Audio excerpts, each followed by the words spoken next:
Darryl Henson is here, Superintendent of the Marlin Independent School District. We appreciate you being here, sir. Thank you very much. Help us just understand, how does this happen? So, good evening. Throughout the year, students speak with counselors, leadership staff on where they are as it relates to the graduation status. In August, every senior, down to freshman, has a graduation plan. But you have to make sure that you attend classes every day and pass all of your courses. In Texas, we have a 90% attendance rule, and you have to be in class for 90% of the time.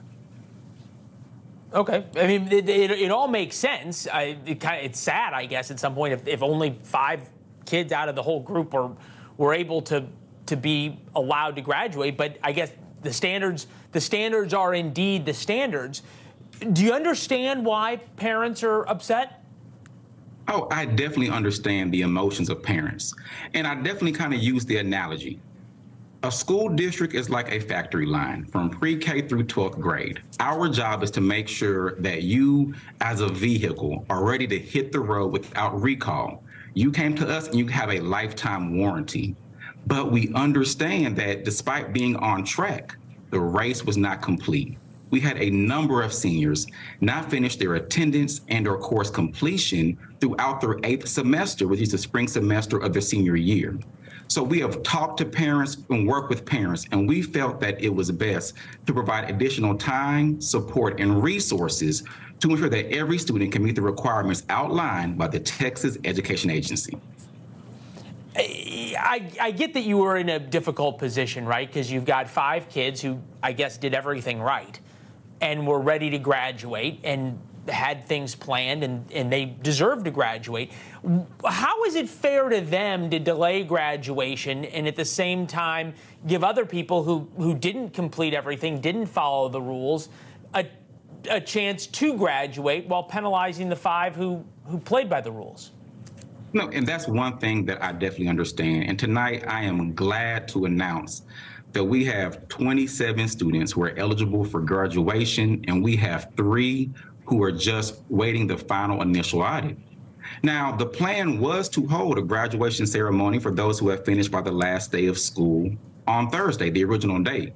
However, it was reported inaccurately by local media that students were completing year-long courses in a number of days. So we had to take extra precaution and do additional audits just to verify that the integrity of every course was completed. The standard is the standard and the guidelines are the guidelines.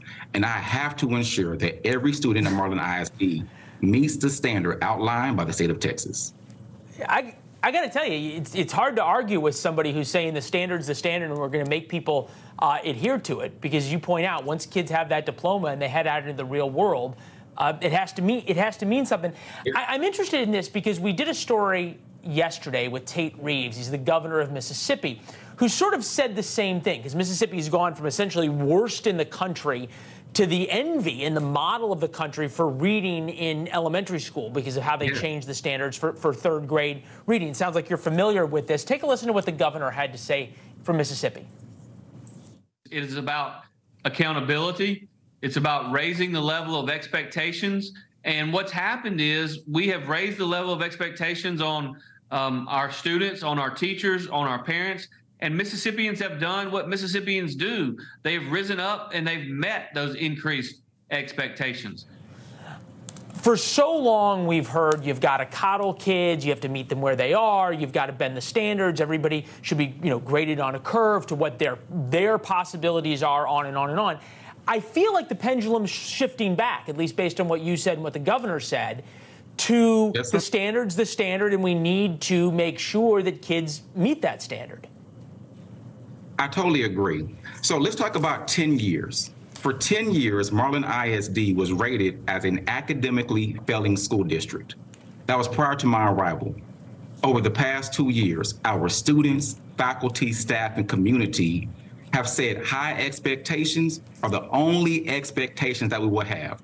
We are glad to announce that we went from 10 years of an F rating to an 86 rating, having some of the highest growth in the state of Texas. We actually earned an A rating for our student growth. And so we know that in Marlin ISD, our children are capable. And so it's not about trying to lower the bar or bend the curve. Life is a competition, and we have to prepare you. And we have a gold mentality. We want for every child to know, for you, silver can't be good enough. And so we have to have a championship mindset in language arts, in mathematics, in science, social studies, athletics, across the board. We have to hold you to the same standard as every student in the great state of Texas. Oh. Dare I say, the students, even if they didn't get to graduate exactly when they thought they were, are going to be better off because of your leadership. Darryl Henson, there's a lot of kids who are going to be very thankful they had you as their superintendent. Thank you, sir. Thank you so much, sir. You have a great evening. Thanks for watching. Go to newsnationnow.com to find NewsNation on your television provider. And don't forget to subscribe. Click the red button to get more of NewsNation's fact-driven, unbiased coverage.